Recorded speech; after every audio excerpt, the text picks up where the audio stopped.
Monsieur le ministre conseiller, Bonjour.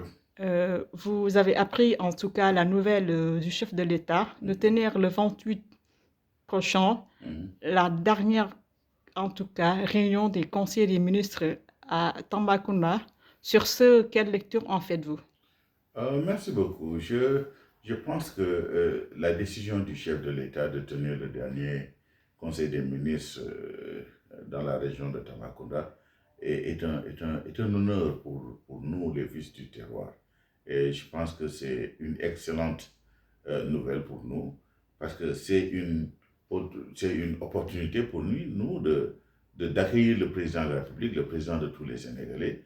Et aussi, c'est une opportunité pour que le gouvernement et puis le président de la République d'abord et puis le gouvernement, les membres, les ministres, puissent quand même découvrir cette région et les potentialités que regorge cette région. Parce que quand vous regardez aujourd'hui la région naturelle du Sénégal oriental, parce que je ne dirais pas la région de Tamba seulement, mais je dirais la région naturelle du Sénégal oriental, c'est une région qui est frontalière à 3 pays différents. Et c'est aussi une région qui regorge de potentialités. Et ces potentialités, jusqu'à présent, je dirais que ne sont pas exploitées à leur niveau optimum. Je pense qu'en organisant ce conseil de ministres au niveau de Tamba, ça permettra quand même à l'administration centrale de vraiment voir et comprendre que la région de Tamba est une des régions quand même motrices de l'économie nationale. Donc je pense que c'est une excellente idée, c'est une excellente décision et vraiment je félicite et remercie le chef de l'État pour avoir pris cette décision.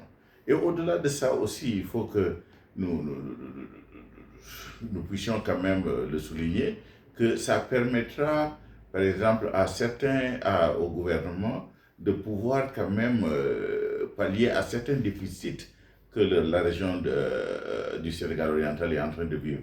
Par exemple, jusqu'à présent, nous n'avions pas d'université et heureusement que le chef de l'État, tout récemment, a pris la décision, a nommé un coordinateur pour l'Université du Sénégal oriental, décision que nous saluons beaucoup.